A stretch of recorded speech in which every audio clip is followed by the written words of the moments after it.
Bagaimana dengan Prabowo? Kita baru saja melihat sebuah settingan. Saya harus menyatakan settingan. Settingan belusukan di Cilincing. Cilincing masih Jakarta loh, masih sangat dekat banget dengan istana.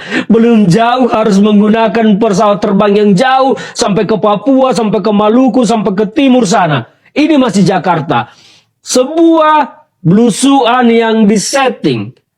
Kenapa disetting? Kamera dari jauh menyorot, membiarkan Pak Prabowo berjalan tertatih sendirian, membiarkan Prabowo melangkah seolah-olah dia masih mampu untuk membawa badannya, membawa fisiknya tanpa ada gangguan kesehatan. Tetapi kemudian semua terungkap, semua terbuka. Bagaimana belusukan itu hanya sebuah syuting untuk drama pencitraan. Karena apa? Prabowo tidak mungkin akan sama seperti Jokowi. Prabowo tidak akan mampu menyapai cara kerja Jokowi. Prabowo tidak akan mampu meniru Jokowi. Dikemas secara narasi, mungkin Prabowo bisa disebut dengan Jokowi. Tetapi Prabowo tidak akan mampu mendatangi rakyat secara leluasa, tanpa jarak, tanpa sekat. Prabowo tidak akan mampu lagi mendatangi rakyat setiap hari. Mungkin para pendukung Jokowi akan berkata, oh kan ada Gibran. Weh, hati-hati, hati-hati. Sejarah Republik Indonesia belum pernah ada wakil presiden yang mendampingi presidennya 2 periode. Kenapa? Karena begitu berkuasa, maka kekuasaan itu akan terus merekatkan orangnya untuk tetap ingin berkuasa. Oke, kembali lagi di channel MD 2045. Salam inspirasi, salam NKRI, harga mati. Nah, teman-teman dimanapun berada, semoga diberikan kesehatan oleh Tuhan Yang Maha Kuasa dan diberikan rezeki kepada teman-teman.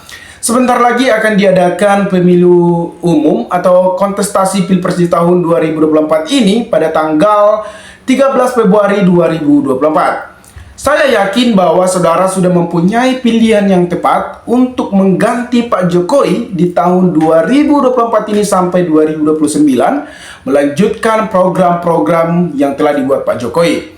Tentunya setiap calon sudah mempunyai visi misinya dan program-programnya untuk memajukan negara Indonesia ini bisa jadi menuju emas di tahun 2045 emas.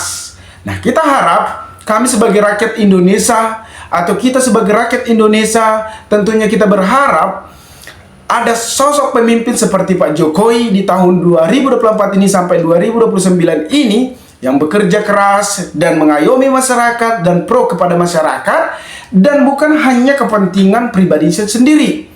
Nah, teman-teman, kembali lagi dengan saudara-saudara. Mungkin setiap 3 calon, mungkin teman-teman sudah melihat rekam jejak dari 3 calon tersebut. Apakah mereka memiliki rekam jejak yang buruk? Apakah mereka memiliki rekam jejak yang baik? Apakah mereka sudah berpengalaman dalam tata negara? Apakah mereka sudah teruji? Itu kembali lagi kepada teman-teman. Saya sarankan sebelum kita memilih calon untuk pemimpin negara ini, tentunya kita harus melihat dari rekam jejak mereka. Apakah mereka memang leadershipnya bagus? Apakah pemimpinannya mereka bagus? Apakah mereka pernah terjerat korupsi? Kalau mereka sudah dari awal sudah bermasalah, coba bayangkan teman-teman, di awal kampanye saja sudah bermasalah, apalagi untuk kedepannya. Nah, itu kita harus menilai teman-teman. Karena ketika kita salah memilih pemimpin, maka kitalah yang akan menikmati sampai 5 tahun sengsaranya. Tetapi kalau kita tepat memilih pemimpin yang memang sudah berpengalaman, yang sudah teruji, maka kita akan menikmati keindahan negara kita, melihat infrastruktur pembangunan-pembangunan, keindahan wisata ataupun tingkat ekonomi kita semakin meninggi dan semakin sejahtera rakyat Indonesia. Itu kembali lagi kepada teman-teman, karena sekarang kita yang menentukan siapa pemimpin negara ini dan siapa pengganti Pak Jokowi yang akan melanjutkan estafetnya, bukan MPR lagi. Mungkin teman-teman pada tahun-tahun yang lalu MPR yang menentukan siapa pemimpin sebagai presiden. Sekarang rakyatlah yang menentukan siapa menjadi pemimpin negara ini. Nah, kembali lagi kepada teman-teman. Apakah teman-teman yakin dengan pilihan teman-teman? Kalau saya pribadi sih teman-teman sudah melihat 3 rekam jejak tersebut. Apakah mereka memang layak menjadi pengganti Pak Jokowi, dan apakah mereka layak menjadi pemimpin NKRI ini? Tentunya kita harus melihat teman-teman, jangan sampai salah pilih. Nah, ada salah satu statement dari video tadi teman-teman, bahwa saudara kita mengatakan tidak mampunya Prabowo belusukan sehingga Pak Jokowi turut tangan untuk belusukan. Apakah teman-teman melihat Pak Jokowi ini netral? Tentunya tidak netral lagi teman, karena adanya Gibran sebagai wakil dari Prabowo Subianto yang ikut kontestasi Pilpres tahun 2024 ini. Itu membuat masyarakat kecewa dengan tindakan apa yang dilakukan Prabowo, yang apa dilakukan Pak Jokowi, sehingga Pak Jokowi dan Gibran Rakabumi dicap menjadi pengkhianat partai PDIP. Coba bayangkan teman-teman, kita sudah dididik dari awal sehingga besar. Apakah kita melupakan didikan tersebut? Mungkin, apa tidak? Ya bisa saja. Lihatlah kelakuan dari Gibran Rakabumi yang ambisinya, yang dibilang mengataskan anak muda sebagai generasi milenial yang bisa pemimpin negara ini. Apakah Gibran sudah berpengalaman? Apakah cukup pengalaman Gibran sebagai wali kota Solo? Ya, kembali lagi kepada teman-teman. Memang saya dapat mengapresiasikan dengan kepemimpinan Gibran Rakabumi sebagai sosok pemuda yang bisa memimpin wali kota Solo. Saya mengapresiasinya. Tetapi dengan bludernya Gibran Rakabumi yang ingin menjadi pemimpin nomor 1 di negara ini, itu membuat kekecewaan anak muda sekarang. Makanya ada salah satu video atau berita yang menurut saya benar. Jangan pernah mengataskan anak muda. Itu kalau tidak salah bahwa BEM salah satu universitas, saya tidak menyebutnya BEM dari universitas mana, tetapi saya melihat bahwa pernyataan dari saudara tersebut benar juga. Jangan pernah mengataskan anak muda. Kalau di Mahkamah Konstitusi saja sudah bermasalah, coba bayangkan teman-teman, Gibran saya sudah bermasalah di Mahkamah Konstitusi. Apakah teman-teman mau dipimpin oleh yang sudah bermasalah dalam Mahkamah Konstitusi tersebut? Inilah permainan yang akan cawe-cawe teman-teman. Itu kembali lagi dengan teman-teman. Saya menarik adalah salah satu berita soal program Ganjar Mahfud, soal internet gratis. Menurut saya program internet gratis ini sangat menarik untuk dilanjutkan teman-teman. Karena program internet gratis ini sangat membutuhkan, apalagi yang tinggal di pelosok-pelosok. 3T, tertinggal, terendah, terluar. Kalau kita lihat program tersebut, ketika kita memberikan internet gratis, mereka dapat informasi dan bisa mengakses informasi berita-berita yang terjadi, politik-politik yang terjadi saat ini. Mungkin dengan berbagai di media sosial juga membutuhkan internet.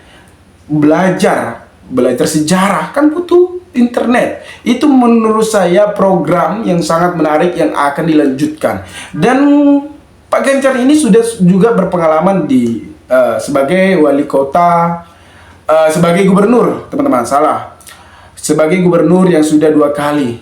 Menurut saya bahwa Ganjar ini sudah berpengalaman, dan dalam tata negaranya sudah berpengalaman, apalagi Mahfud MD sebagai yang ahli hukum, sebagai mantan ketua Mahkamah Konstitusi. Apalagi yang diragukan dari 2 calon ini? Ya, menurut saya yang akan melanjutkan program-program Pak Jokowi, ya Ganjar Mahfud lah yang menjadi pemimpin negara ini.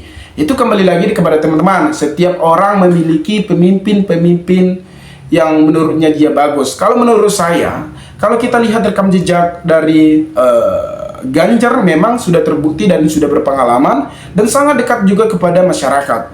Nah, teman-teman, dimanapun berada, ada salah satu informasi yang sangat menarik. Haston sebut Prabowo Subianto tak bisa belusukan. Haston sebut belusukan adalah media seorang pemimpin dengan masuk kepada masyarakat. Tentunya teman-teman, dengan kita belusukan kepada masyarakat, kita bisa lihat apakah dia memang dekat kepada masyarakat, apakah tidak. itu tentu apa yang dikatakan oleh Haston itu sudah benar, teman-teman. Sekretaris Jenderal Partai Demokrasi Indonesia Perjuangan PDIP, Haston Kristianto, menjawab pertanyaan terkait kunjungan. Dari kunjungan tersebut semakin memperkuat pandangan bahwa Prabowo bukanlah Presiden Jokowi yang gempar belusukan ke masyarakat. Memang tentunya kalau kita lihat energi dari Pak Joko Widodo ini memang sangat mengayomi masyarakat. Saya dapat mengapresiasinya selama 10 tahun pembangunan, juga terbukti bahwa kinerja dari Pak Jokowi. Makanya Haston mengatakan bahwa Pak Prabowo bukanlah Pak Jokowi yang berani untuk ke Papua. Menurut saya, Pak Jokowi terbukti bahwa kinerjanya selama 10 tahun. Saya 2 kali mencoblos beliau sebagai memilih beliau. Saya percaya dengan kepemimpinan dari beliau tersebut. Nah, teman-teman, kembali lagi dengan teman-teman, apakah sudah yakin dengan pilihan teman-teman? Saya yakin bahwa teman-teman sudah bulat, sudah memikirkan hal tersebut. Nah, teman-teman dimanapun berada, maka berikanlah tanggapan teman-teman di kolom komentar agar kita bisa saling tukar pikiran satu antara lain. Salam inspirasi, salam NKRI, MD 2045 melaporkan.